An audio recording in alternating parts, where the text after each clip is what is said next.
A cancellation of a cartoon is always sad, with the amazing world of Gumball being no different. But with the power of streaming services, these cartoons will never truly end.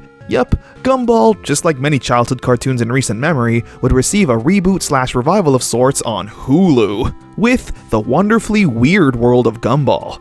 Gumball is a bit of a more unique case though, compared to something like the Mighty Morphin Power Rangers and Rocko's Modern Life revivals, considering Gumball only came to an end in 2019, and not 1999. And with the show's creator, Ben Bocquelet, saying that this new season is a spin-off and continuation of the previous iteration, but not an official 7th season, I was curious as to what direction this Gumball revival would go. Would they stick true to what made Gumball so lovable in the first place? Or will the revival be full of Ubers and TikToks and lockdowns of the sort? Just how is the new Gumball? Well... Before we begin, this video is brought to you in partnership with Konami to help celebrate Gradius Origins, the ultimate collection of classic arcade shooters. This collection brings together 6 iconic arcade classics, including Gradius 1 through 3, Life Force, Salamander 1 and 2, and the brand new entry in the series, Salamander 3. This awesome installment stays true to the franchise's 90s roots, featuring 6 action-packed stages, classic power-ups, and that fast-paced side-scrolling combat we all know and love. These classics have faithfully been restored with modern quality-of-life improvements, making them more accessible than ever. Features like rewind, save states, and even an invincibility mode help newcomers and veterans alike. Plus online leaderboards for the competitive players, and local 2-player co-op is included, something I personally appreciate since my brother and I spent countless hours playing these games back in the day. And don't miss Salamander 3. Its beautifully crafted 2D sprites and detailed backgrounds make it feel surreal to finally play a new sequel in this legendary franchise. Ready to relive the classics? Then click that link down below to get Gradius Origins on PlayStation 5, Xbox Series X and S, Nintendo Switch, or Steam. And thanks again to Konami for sponsoring this video and bringing these arcade masterpieces to modern platforms. The burger. Miss Simian is giving a lesson on the heart and how unhealthy foods will affect it.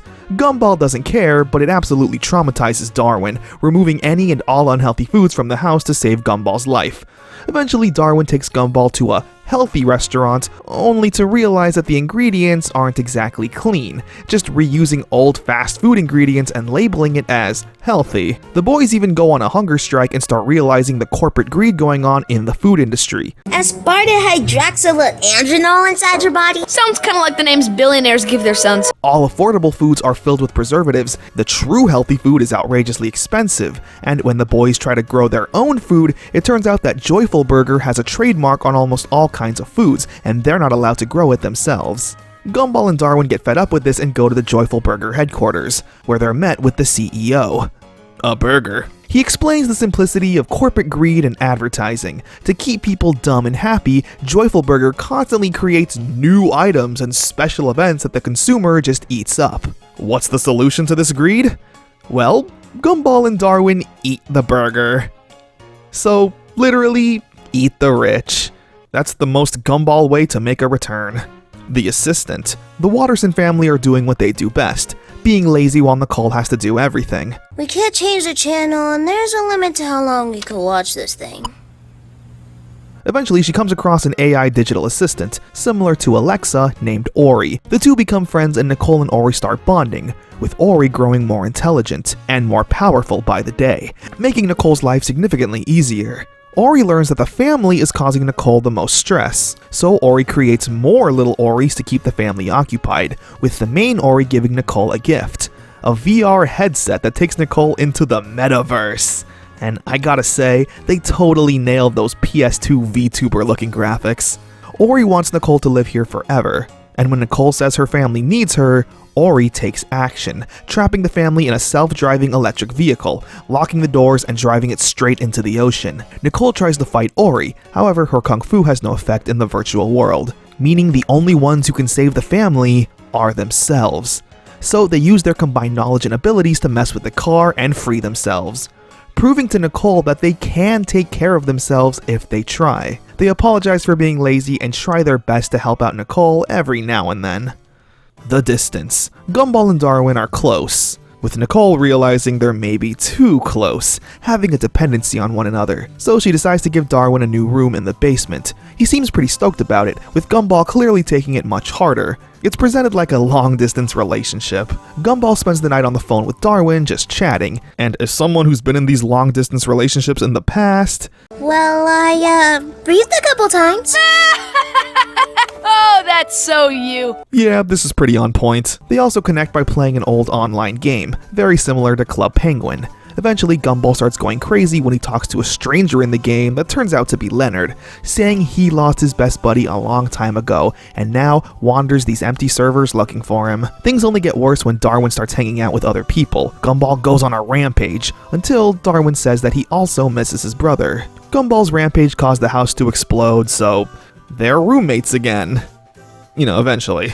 The Thing. Richard's mother is coming over for dinner. She FaceTimes Nicole and berates her, all while having a smartphone boomer moment. What am I, a chicken nugget? Nicole tells Richard to remember the Thing, which he obviously doesn't. The kids try to help out and learn that Richard has a photographic memory when eating food, being able to recall what was going on when he puts food he's eaten throughout the day in his mouth. The episode has Richard going from location to location, remembering what Nicole was talking to him about in hopes that he remembers the Thing. Nicole eventually realizes that Richard forgot, and says the most heartbreaking thing anyone could ever say. I'm not angry.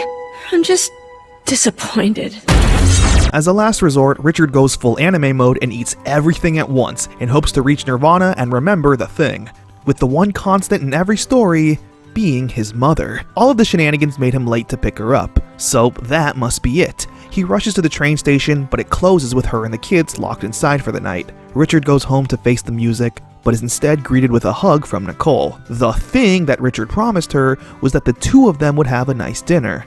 No mom or kids. So Richard accidentally did the right thing.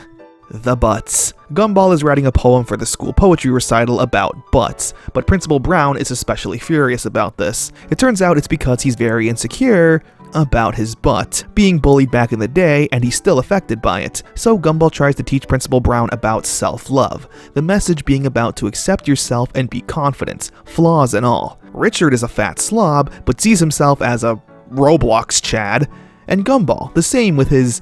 I'm not even gonna touch that. Principal Brown tries, but fails. He can't seem to accept his imperfections. And it doesn't help that his big bully is now the superintendent of the school, watching the poetry recital. With Principal Brown eventually confronting his fears and accepting his imperfections, showing off his butt and reciting Gumball's poem, but remixed in an epic rap. Get so much junk in the trunk that I could dunk. Got my haters, yo.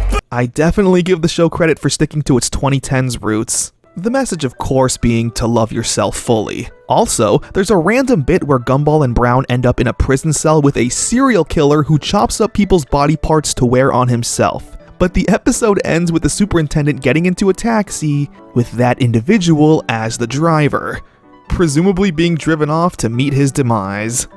Perfect.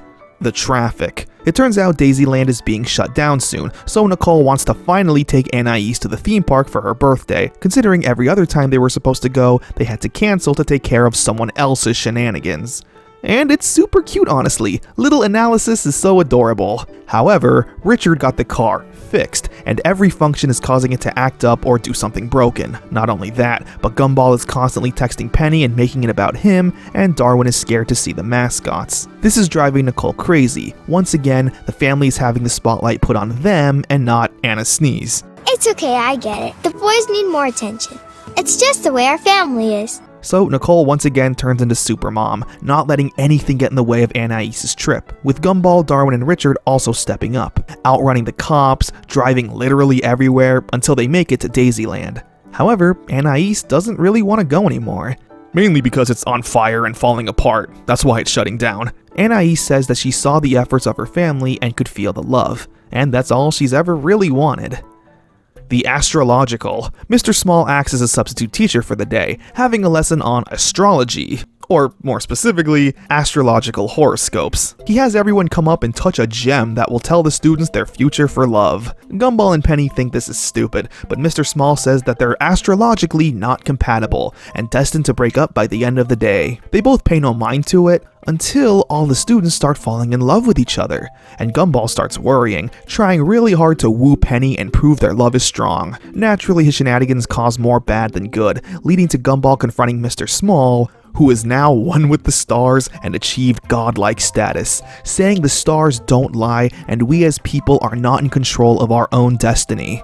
Only for Gumball to be woken up by people in radiation suits, saying that the rock Mr. Small brought in is dangerous and emitting harmful radiation. Gumball apologizes for freaking out and Penny forgives him. If the moral of episode 1 was as simple as eat the rich, then this episode's moral is that astrology is literal cancer. The cheerleader. Gumball and Darwin come across Richard's old high school diary. They see he wanted to become a cheerleader, but never did, because his mother never believed in him, leading to a charming little thing called intergenerational trauma. The bad that happened to the people before we were born being dumped onto us. How the cycle of abuse has persisted throughout generations of the family, leading to problems that now Richard and Nicole could possibly pass on to their kids. So to stop the cycle of potential trauma, the family want Richard to finally achieve his teenage dream and become a cheerleader. They try building up his confidence, but Granny JoJo's harsh words always come through, how he's not worthy and useless. The trauma is just too strongly rooted in Richard's head,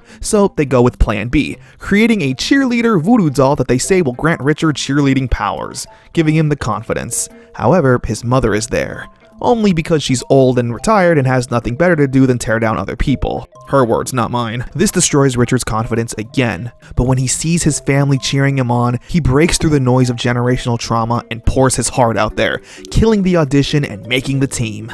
And the episode ends with some really heartwarming words. That's my Richard. No, that's our Richard.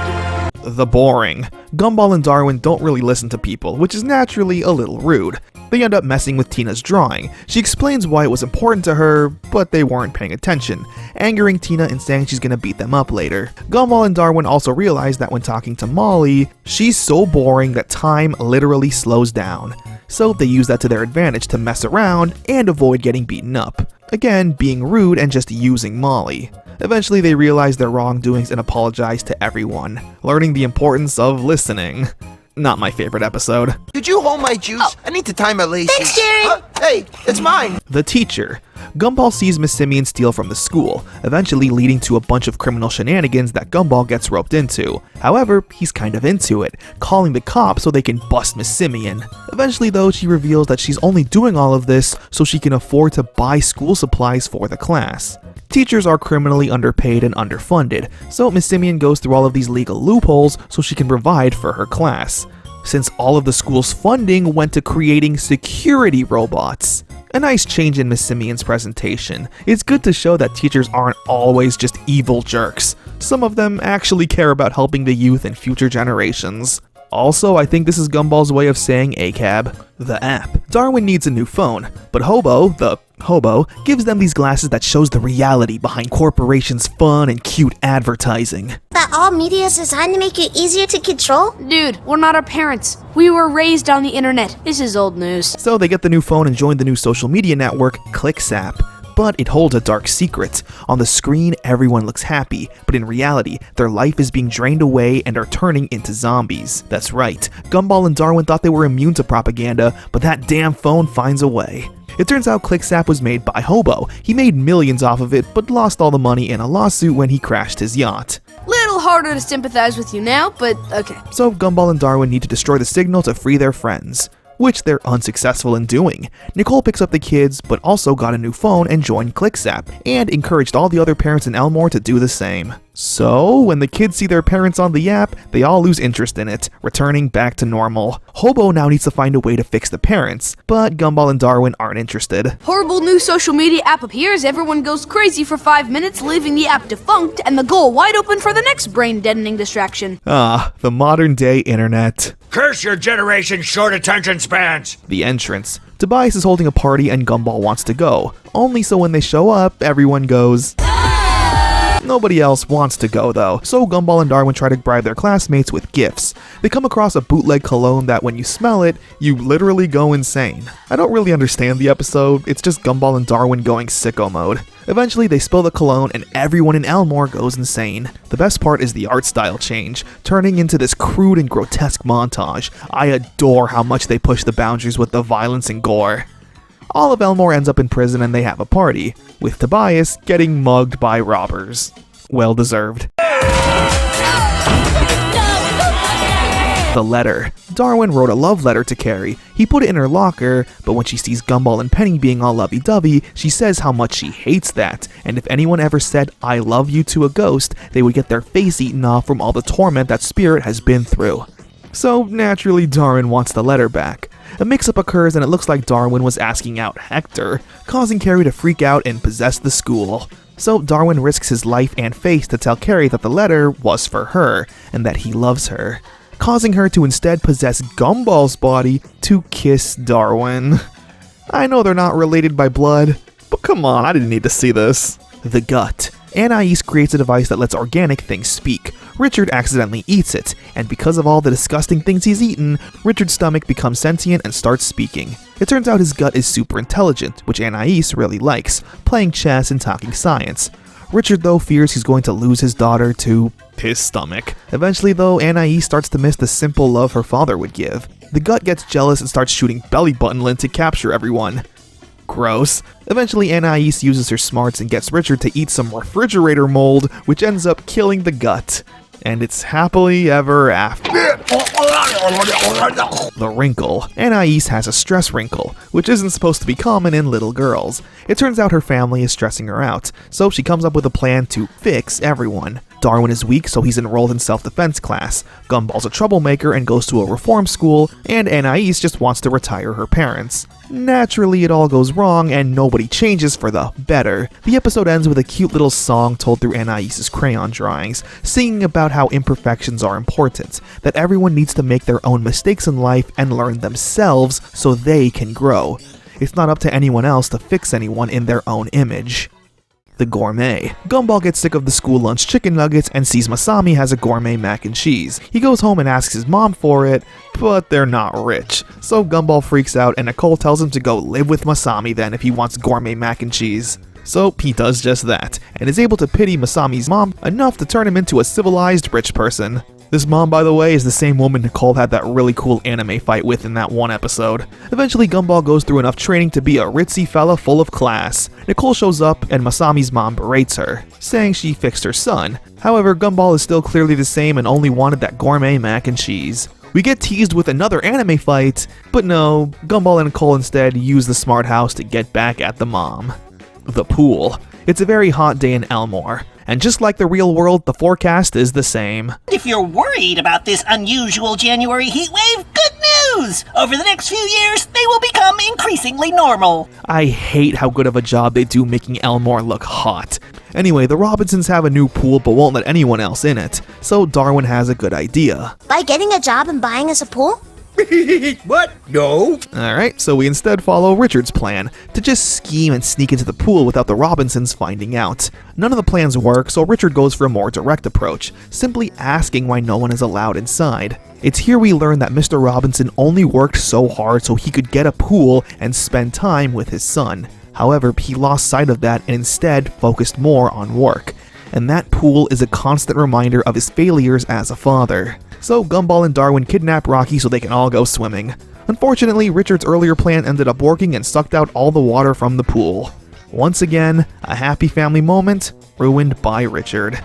The portrait. Nicole just wants to have one nice family picture. However, it quickly turns into a chaotic family reunion. Richard's mom and her boyfriend start bossing everyone around. Nicole's parents show up and are getting a divorce, all while Nicole's mom is dating someone Nicole went to high school with and is younger than her. Even Richard's scumbag father shows up to fix the family. All to say, this is a bit too much chaos for what was supposed to be a simple, happy family picture. Eventually, Frankie apologizes to gain everyone's trust. only to steal a police car and run away from his parole officer.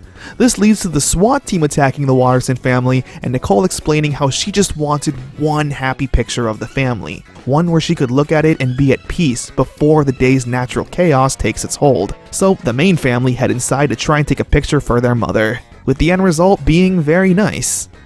You know, from a distance. The climb.